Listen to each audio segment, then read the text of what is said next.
Comentario de William MacDonald, Lucas capítulo 18, versículos 18 al 43. El rico joven principal, versículos 18 al 30. Versículos 18 al 19 dice: El joven rico. Un hombre principal le preguntó, diciendo: Maestro bueno, ¿qué haré para heredar la vida eterna?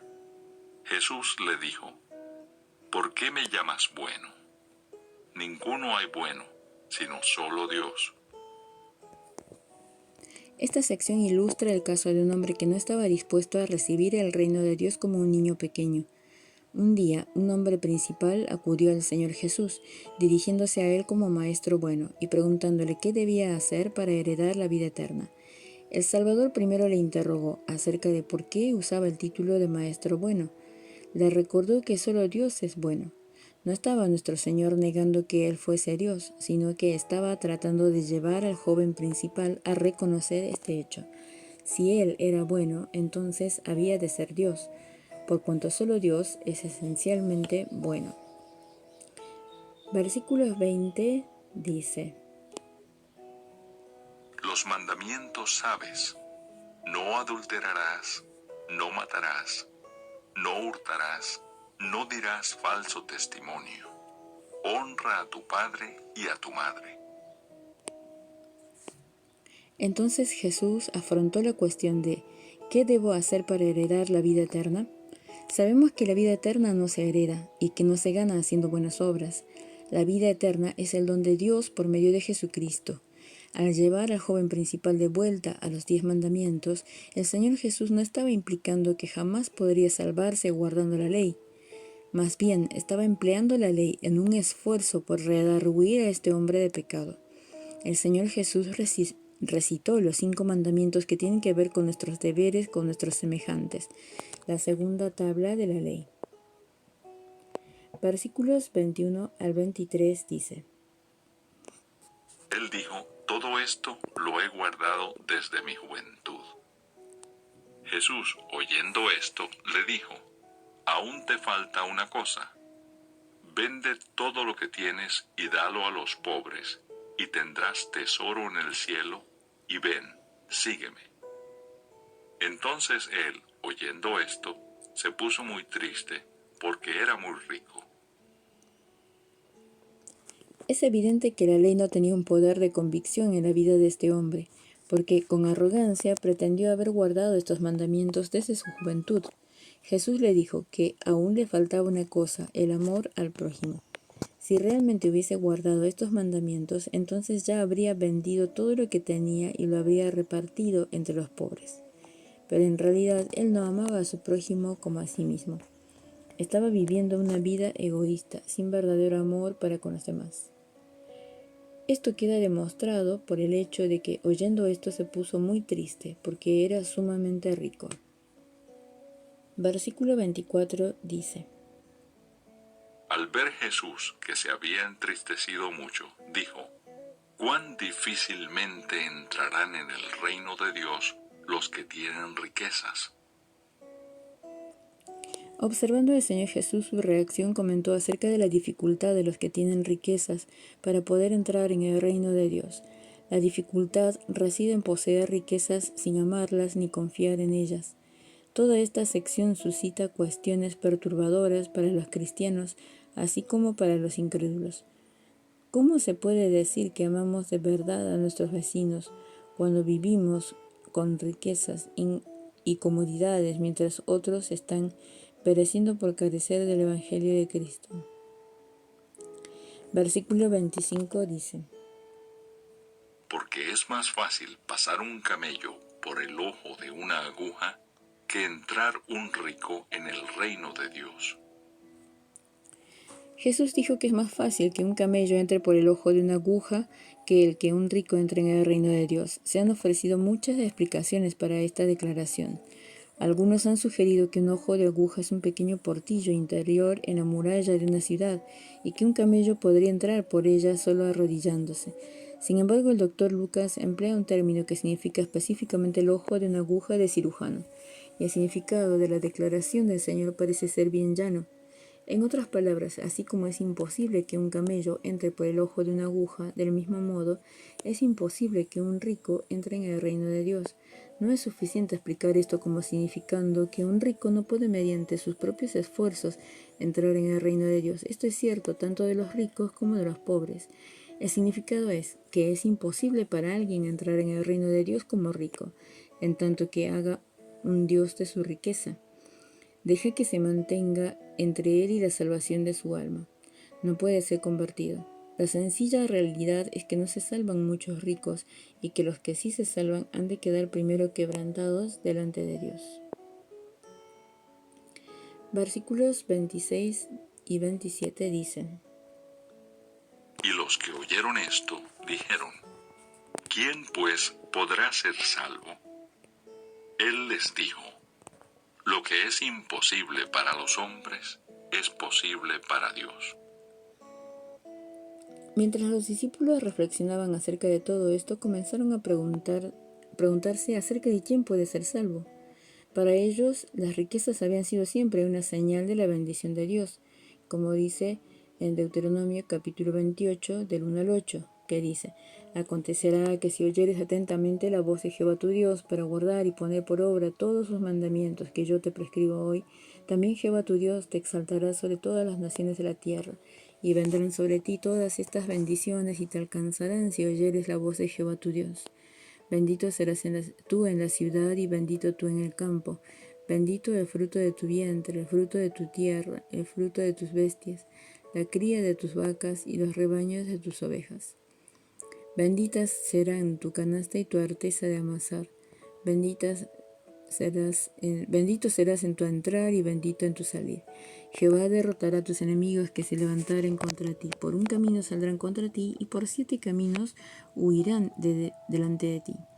Jehová te enviará su bendición sobre tus graneros y sobre todo aquello en que pusieres tu mano, y te bendecirá en la tierra que Jehová tu Dios te da. Esto es Deuteronomio 28, del 1 al 8. Si los judíos ricos no son salvos, ¿quién puede serlo entonces?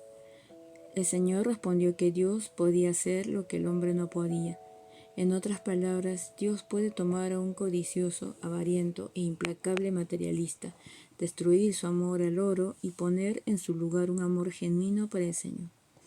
Es un milagro de la gracia divina. Una vez más, toda esta sección suscita cuestiones perturbadoras para el Hijo de Dios. El siervo no es más que su Señor. El Señor Jesús abandonó sus riquezas celestiales para salvar nuestras almas culpables. No es cosa apropiada para nosotros ser ricos en un mundo en el que Él fue pobre. El valor de las almas, la inminencia del regreso de Cristo, el amor de Cristo constriñéndonos, todo ello debería llevarnos a invertir todas nuestras posibles posesiones materiales en la obra del Señor. Versículos 28 al 30 dice: Entonces Pedro dijo: He aquí, nosotros hemos dejado nuestras posesiones y te hemos seguido. Y él les dijo: De cierto os digo que no hay nadie que haya dejado casa, o padres, o hermanos, o mujer, o hijos, por el reino de Dios, que no haya de recibir mucho más en este tiempo, y en el siglo venidero la vida eterna. Cuando Pedro le recordó al Señor que los discípulos habían dejado sus hogares y familias para seguirle, el Señor contestó que una vida de sacrificio así tiene una generosa recompensa en esta vida y que tendrá la adicional recompensa en el estado eterno. La última parte del versículo 30, y en el siglo venidero la vida eterna, no significa que la vida eterna se consiga abandonándolo todo, más bien se refiere a la capacidad aumentada de gozar de las glorias del cielo, además de un aumento en las recompensas en el reino celestial. Significa la plena consecución de la vida que había sido recibida en el momento de la conversión. Esto es la vida en su plenitud.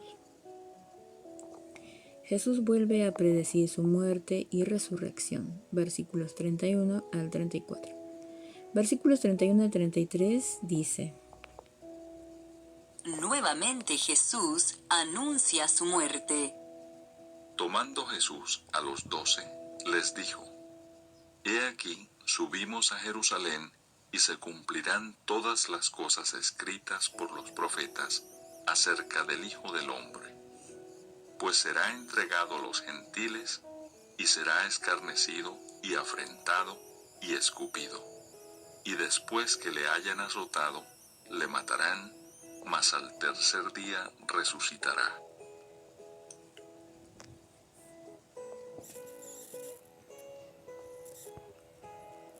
Por tercera vez, el Señor tomó a los 12 y les advirtió de forma detallada lo que le esperaba.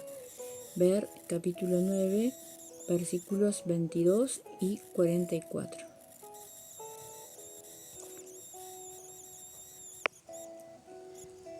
Predijo su pasión como cumplimiento de las profecías del Antiguo Testamento. Con presciencia divina profetizó serenamente que él sería entregado a los gentiles. Era más probable que él fuese asesinado en privado o apedreado hasta la muerte entre un tumulto, pero los profetas habían predicho su entrega a traición, que sería escarnecido, afrentado, escupido, y así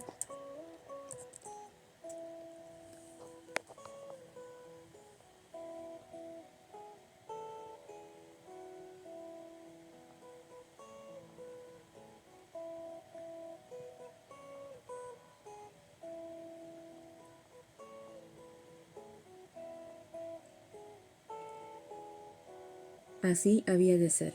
Sería azotado y muerto, pero al tercer día resucitaría.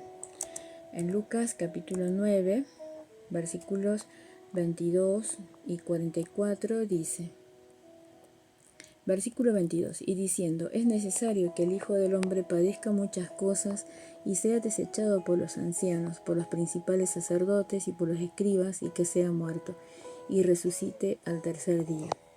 Y el versículo 44 dice, haced que os penetren bien en los oídos estas palabras, porque acontecerá que el Hijo del Hombre será entregado en manos de hombres.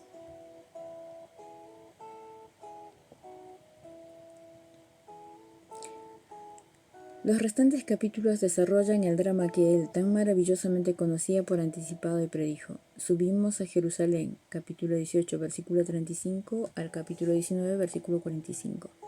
El Hijo del Hombre será entregado a los gentiles, capítulo 19, versículos 47 al capítulo 23, versículo 1. Será escarnecido, afrentado y escupido, capítulo 23, versículos 1 al 32. Le matarán, capítulo 23, versículos 33 al 56. Al tercer día resucitará, capítulo 24, versículos 1 al 12. Versículo 34. Lo chocante es que los discípulos nada comprendieron de estas cosas. Sus palabras les quedaban ocultas, de modo que no comprendían su significado. Nos parece difícil comprender que fuesen tan obtusos acerca de esta cuestión, pero la razón es probablemente como sigue. Sus mentes estaban tan llenas de pensamientos de un libertador temporal que iba a rescatarlos del yugo de Roma y a establecer el reino de forma inmediata, que rehusaron contemplar ningún otro programa. A menudo creemos lo que queremos creer y resistimos a la verdad, si no concuerda con nuestras ideas preconcebidas. La curación de un mendigo ciego. Capítulo 18, versículos 35 al 43. Dice, el versículo 35 al 37. Pero ellos nada comprendieron de estas cosas, y esta palabra les era encubierta, y no entendían lo que se les decía. Un ciego de Jericó recibe la vista.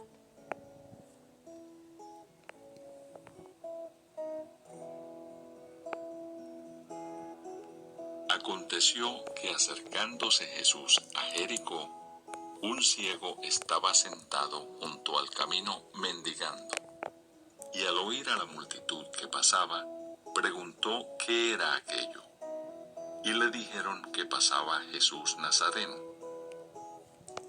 El Señor Jesús había ahora abandonado Perea al cruzar el Jordán.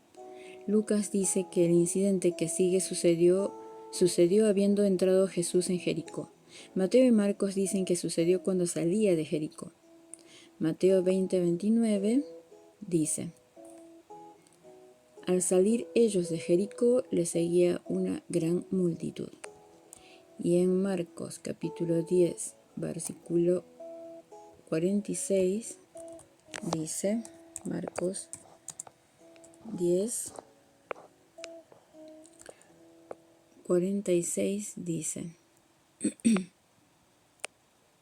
Entonces vinieron a Jericó, y al salir de Jericó él y sus discípulos y una gran multitud, Bartimeo el ciego, hijo de Timeo, estaba sentado junto al camino mendigando. También Mateo dice que había 2 ciegos, Marcos y Lucas, hablan de uno. Es posible que Lucas se refiere a la ciudad nueva y que Mateo y Marcos hablen de la ciudad vieja. También es posible que hubiese más de un milagro de ciegos recibiendo la vista en aquel lugar. Sea cual sea la verdadera explicación, estamos confiados en que si nuestro conocimiento fuese mayor, las aparentes contradicciones desaparecerían. Versículo 38 dice: Entonces dio voces diciendo: Jesús, Hijo de David, ten misericordia de mí. El mendigo ciego reconoció de alguna manera a Jesús como el Mesías, porque se dirigió a él como hijo de David. Le pidió al Señor que tuviese misericordia de él, es decir, que le restaurase la visión. Versículo 39 dice: Y los que iban delante le reprendían para que callase. Pero él clamaba mucho más: Hijo de David, ten misericordia de mí.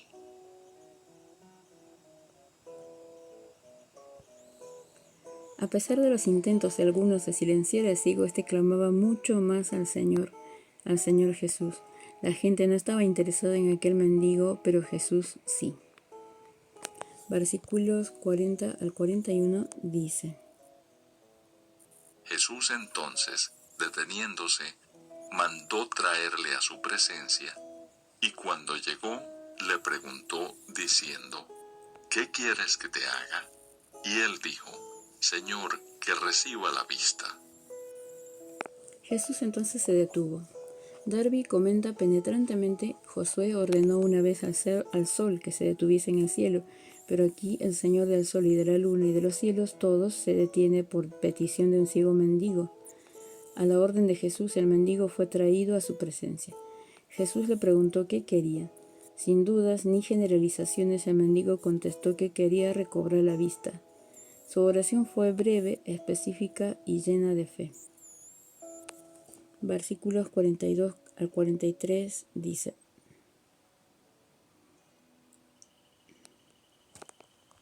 Jesús le dijo: Recíbela, tu fe te ha salvado. Y luego vio y le seguía glorificando a Dios, y todo el pueblo, cuando vio aquello, dio alabanza a Dios. Jesús le concedió entonces su petición al ciego, que al instante recobró la vista. No solo esto, sino que emprendió seguir en pos del Señor glorificando a Dios. Podemos aprender de este incidente que deberíamos osar creer a Dios para lo imposible. La fe grande le honra, como ha escrito el poeta: A un rey tú ahora acudes, trae pues grandes peticiones, pues su gracia y poder tales son, que nadie jamás puede demasiado pedir. John Newton. Final del capítulo 18 de Lucas. Comentario de William MacDonald.